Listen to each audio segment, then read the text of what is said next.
Welcome to FootballGameplan.com, where football makes sense. I'm Emery Hunt, the czar of the playbook. Bring you our NFL Week 14 preview presented by Do You Music between the Atlanta Falcons and the Green Bay Packers. Now let's take a look at some keys to victory for both teams, starting with the Falcons. This week versus the Green Bay Packers, the Atlanta Falcons can have success throwing the football if they play games with the flat defender. I'm going to show you how they can put pressure on that flat defender by making him make a choice. They're going to high-low the flat defender. I'm going to show you what we can do right here. Out of the bunch formation, tight formation to the strong side, bunch to the weak side. And what we're going to do here, we're going to send the guy at the top of the bunch. His job is to run the speed out.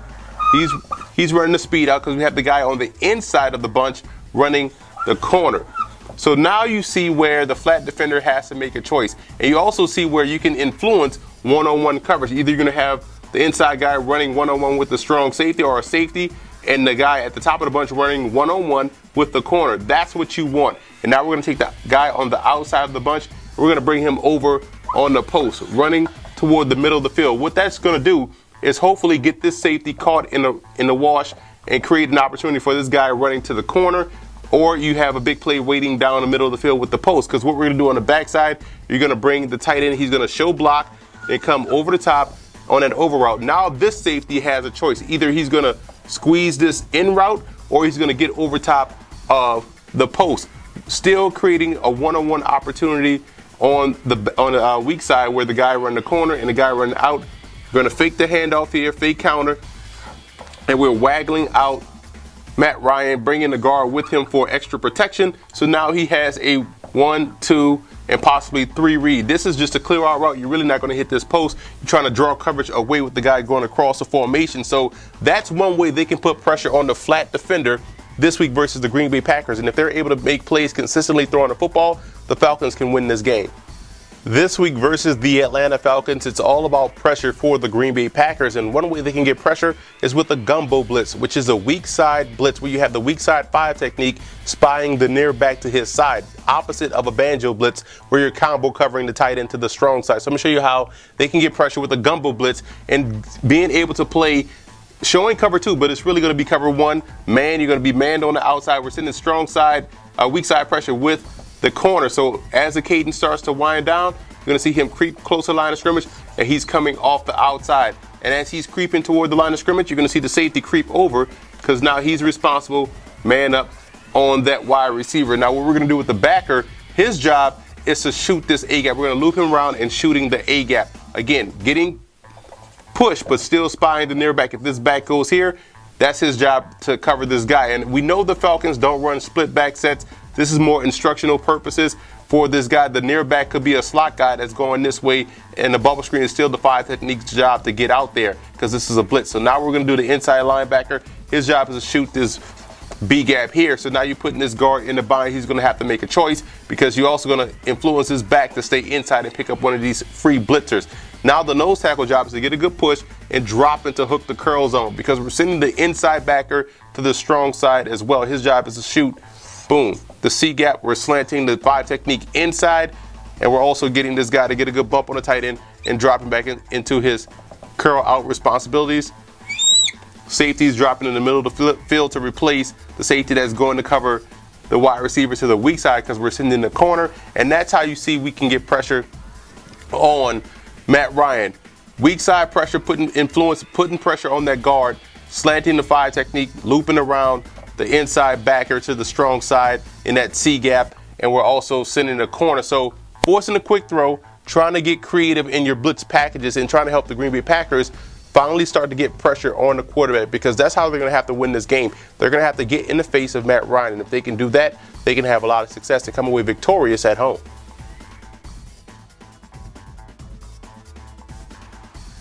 I like the Falcons in this ballgame. I like what I saw last week versus the Buffalo Bills. They were able to get the ground game going, and that brought the balance back to this offense. If they can repeat that performance as far as running the ball is concerned, they'll do a great job moving forward for the rest of the season. But I do think they'll go into Green Bay, take care of business, and knock off the Packers. the Minnesota Vikings will have to be able to get pressure versus Joe Flacco and that Baltimore Raven offense. And I'm going to show you one zone blitz they can utilize where they're going to blitz their linebackers and drop their defensive tackle back in coverage. Let me show you what we're talking about. This is a strong sky blitz, and we're going to play cover 3. The sky coverage is right here. We have the strong safety in the hole, and his job is to overread the run to the strong side and drop back and curl out responsibility. So he's going to overread the run, drop back in his curl out responsibility. And like I said before, this is cover 3. So you have your corners, your safeties, your safety, and your other corner playing their deep third. So everyone's responsible for a third of the field. Now up front, what we're going to do, we're going to blitz 2 linebackers, and we're also going to drop the other linebacker, the outside backer, to the weak side in his curl out responsibility as well. So he's buzzing out to the curl out responsibility. Now, how are we going to send these backs? One, we're going to have this inside, the strong side backer. His job is to shoot the B gap. So he's going to attack this B gap right here. And we're going to get double B gap. He's going to shoot this B gap. We're going to send the middle linebacker looping around in the C gap. So he's going to wait, loop, C gap. Now we're going to cross face of the center with this defensive tackle in the weak side A gap. And we're going to have this weak side defensive tackle get a good push, get a good punch, and drop back into hook to curl. So we have hook to curl right here with the defensive tackle playing that zone blitz. And we're going to send, obviously, the defensive end out on the outside. He's dropping back as well on the outside. He's going to get a good push on the tight end, and he's dropping back to hook to curl. So you see where we have the underneath coverage. We have 1, 2, 3, 4 defenders underneath, 3 defenders deep, and we're sending 1, 2, 3, 4 guys on Joe Flacco. It's a zone blitz where we're dropping the defensive tackle and the strong side defensive end, trying to influence a bad throw. And I believe if the Vikings can do this, they're still protected on the back end and they're able to get pressure with 2 linebackers. I think they can have some big time success defensively this week versus the Baltimore Ravens. When the Baltimore Ravens get the Vikings in obvious passing situations, I believe they can get creative with their blitz pressure and maybe send a weak side overload to try to force a quick throw or try to flush Matt Castle out of the pocket. I'm going to show you how they can show a cover 4 look, but really drop back into cover 3 while getting a weak side overload pressure with 2 of their linebackers. Let me show you how we can get this done. Now what we have here, we have 2 inside backers stacked behind the nose tackle. And what we're going to do on the defensive line, I'm going to show you that first. You see where we have pre-snap cover 4. Everyone is equidistant to each other. It looks like cover 4, but it's really going to be cover 3. So what we're going to do, we're going to drop this safety down in that flat responsibility. We're going to drop the corners, safety, corner. So you see third, third, third as your flat defender right here. Now what we're going to do with the outside backer, we're going to bring him around and attack this A gap. He's looping here, shooting in that A gap. And we're going to bring this inside backer. He's going to loop around, twist, and shoot right in this the B gap right here. We're going to have the outside contain blitzers. Those 5 techniques will take that outside track. And what we're going to do with the nose tackle, his job is to push and slant on the strong side A gap.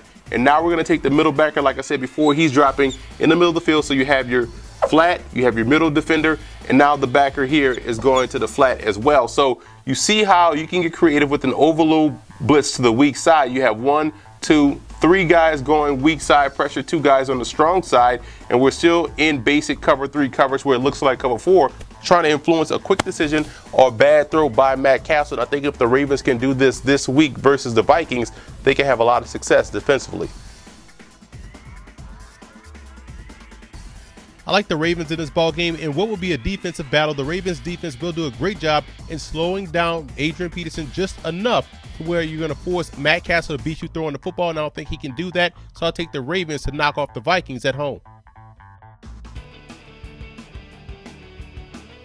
The Carolina Panthers can generate a big play off of play action in the red zone this week versus the New Orleans Saints. I'm going to show you how they can get creative by utilizing play action off of the read option with Steve Smith and Ted Ginn. Now here's what they can do this week versus New Orleans. We're going to put Ted Ginn in the slot to try to utilize his speed on the big play.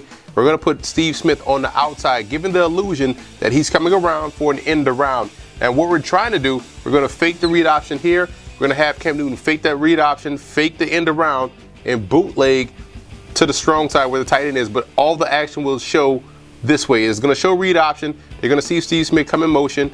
And as Cam Newton's faked the read option, he's going to fake the end around as well. He's going to spin around. And now he's going to have the tight end who's slow blocking that outside linebacker and shooting out to the flat, giving him a hot read, your quick read. That's the first read you're going to have, but you're really trying to hit this big play right here.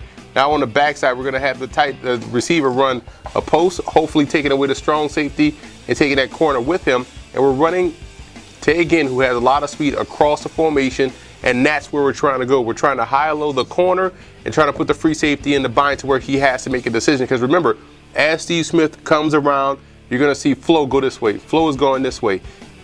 Even the free safety may take a false step trying to get in position to make sure he can make a play on the ball if Steve Smith is going around on the end around. Really have Cam Newton bootleg, naked bootleg, tight end, TENvDEN. That could be a big play. And worst case scenario, no one is open.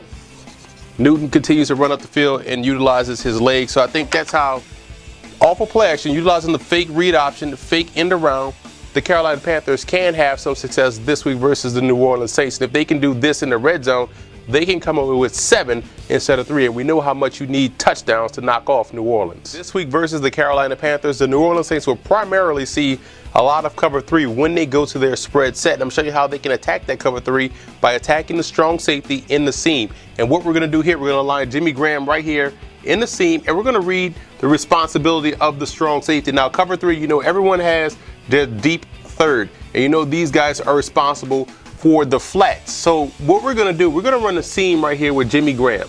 And if this strong safety gets to his flat responsibility quickly, then we're going to hit the seam, because we know that's the hole in that cover 3. You have the corner and the free safety, but you have a hole right here where Jimmy Graham can get the football to, and Drew Brees does a great job being anticipatory and throwing that pass. Now, if this strong safety tends to ride the seam just a little bit before we get out to his flat responsibility, we have a quick slant coming behind it, and that's where you want to go with the football. So that's how they can attack cover 3, by reading the responsibility of the strong safety. If he rides his seam, hit the quick slant. If he buzzes to his flat responsibility quickly, then you want to hit the seam. So I think if they can read the strong safety in the passing game, when the Panthers are in cover 3, I believe the Saints can generate a big play in the passing game, hitting Jimmy Graham down the seam.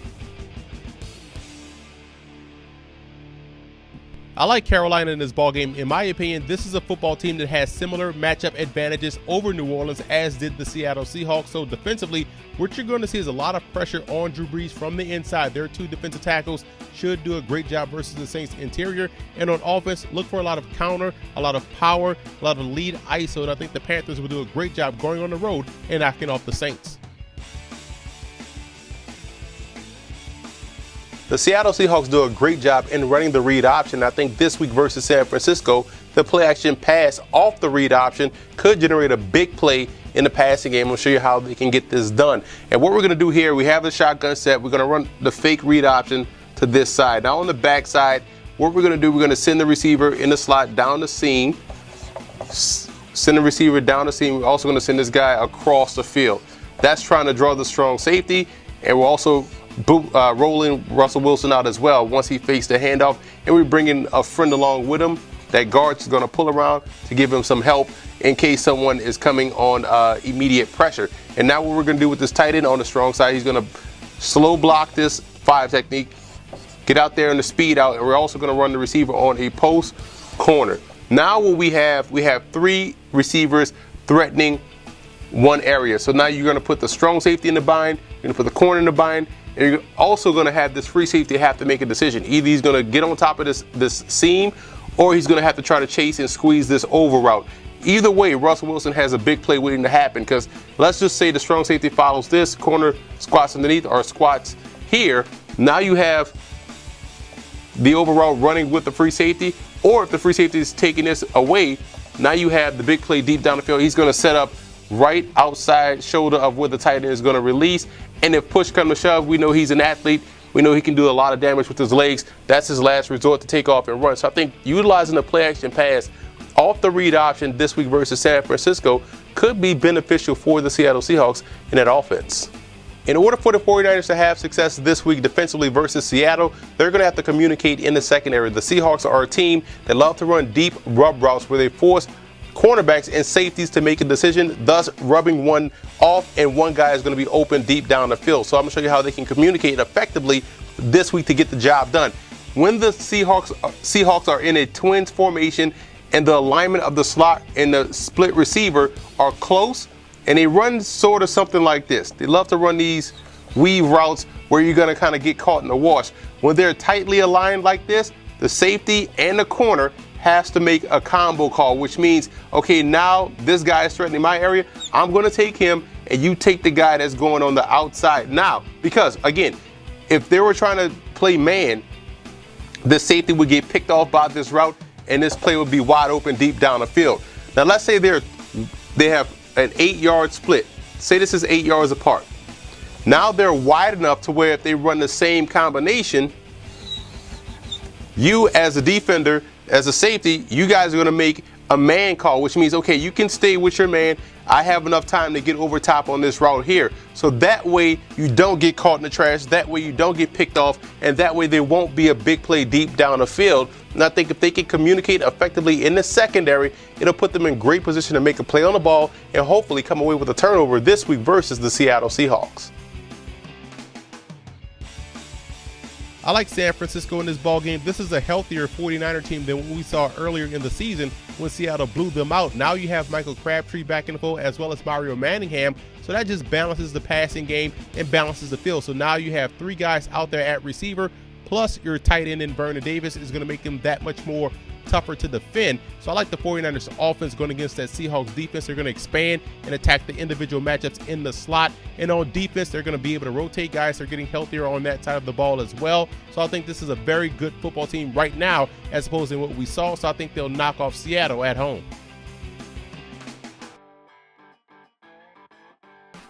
The Tennessee Titans will have to communicate effectively in the secondary, number 1, and 2, they have to force a quick throw on 3rd and medium in order to have success this week versus the Denver Broncos. I'm going to show you how they can get this done. Now, let's just look at one combination the Broncos love to run out of their spread set. They have the running back blocking weak side. We're going to run the crosser. We're going to run the speed out here, and we're also going to send a guy deep down the field. And on the backside, we're going to run the deep in route. So that's your basic route combination that they try to put a lot of pressure on the defense. But I'm going to show you how the Titans can be in better position to make a play and force a quick throw. One, we're going to slant everybody inside on the defensive line. Everyone's slanting inside, trying to create that interior pressure, that push to get Peyton Manning to throw the football quickly.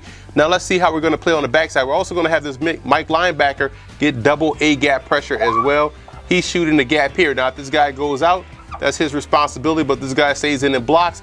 He's shooting the A gap. So you're trying to get double A gap pressure on the inside, trying to force a quick throw. And how they're going to pattern read these route combinations right here in the slot, straight follow this guy, close in on it if the ball is thrown. The nickel back right here is going to wait till he pushes, till he cuts across, and he just closes in. He's going to beat him to the spot to try to make a play. This corner here is going to ride the outside of this streak, and we're going to have the safety play in deep half as well. Why? Because now you're playing inside out on the streak. They're in great position to make a play on the ball. Now this in route, once the safety is going to drop, keep dropping, and once he sees this guy break in, he closes in, beats him to the spot, and now you're going to have the corner riding him outside, knowing he has the inside help of the safety, and once he breaks in, he's also closed again on a route to make a play. I believe that's how they can have some success on 3rd down this week versus the Denver Broncos. You got to force a quick throw, read the patterns, don't try to be a hero, do what you're supposed to do, let it come to you, and then you can make a play on the ball, and I think that's how they can have success defensively. The reason why the Denver Broncos passing game is so potent is that everyone is in tune to what they're supposed to be doing. Versus man, they run one route. Versus zone, they run another. So the option routes are all they run. They don't do anything complicated. They just execute flawlessly. And I'm going to show you how they get this done. Again, everyone is on option routes. And Peyton Manning, as well as the receivers, know versus man, we're going to do this. Versus zone, you're going to do that. Now that everyone knows their job, they can go out there and execute. I'm going to show you what their route combinations on the backside. Versus zone, you're going to have the split run a speed out to try to threaten the zone. Versus man, he's going up the field, threatening that zone deep down the field, giving Peyton Manning the one deep route that he needs. The running back in the backfield is going to check protection first. No one's coming. He sneaks out of the backfield through the line and over, giving Peyton Manning the built-in hot read right here on the running back over. Now the tight end, what we're going to have him do, he's going to stem up out. Versus zone, he's going to break to the post. Versus man, he's going to cut it off and run the deep in route. So now you have two in routes. You're going to probably high-load that linebacker right there and also put this free safety in the bind. Now the guy in the slot, he's running the whip route. He's going to break in, then whip right out. Versus zone, he settles down, stop right there. Versus man, he keeps running. So now you have that option right there. This is usually Wes Welker. He does a lot of damage in the slot. Now on a split outside of the tight end, what we're going to run here versus zone, he's taking off. Different from the opposite side where versus zone, he's running the speed out, and versus man, he's running deep. Versus zone, he's going deep to try to attack the hole right here in the coverage. And versus man, he's breaking back on the comeback route. A lot of times you're going to see the back shoulder fade here as well. So that's how they attack coverages with option routes. So now that everyone has two route combinations going to the line of scrimmage and they're reading on the fly, Peyton Manning and the receivers practice a lot. This is how they get this stuff done. Again, it's not overly complicated. It just requires a lot of practice. And this type of combination, the Titans will see a lot of, and I think that's why they're so effective in completing passes intermediate and deep down the field. So I think what you want to look for in this ball game is these route combinations versus man or zone, and notice how they execute flawlessly, and they should do so again versus the Tennessee Titans. I like the Broncos in this ball game. When you look at what they bring to the table on offense, that consistency, that precision, I think that right there is enough to beat a pressure style defense in Tennessee. Now on the defense side of football, they'll do a great job in applying pressure to Ryan Fitzpatrick, who's turnover prone. I think they'll be able to get the Titans off the field and get the ball back for that potent offense. So I like the Broncos to knock off Tennessee. And I also want to give a special shout out to our sponsor, Do You Music. Visit the website doyoumusic.com for their hot new recording artist IW and his debut album, About Time.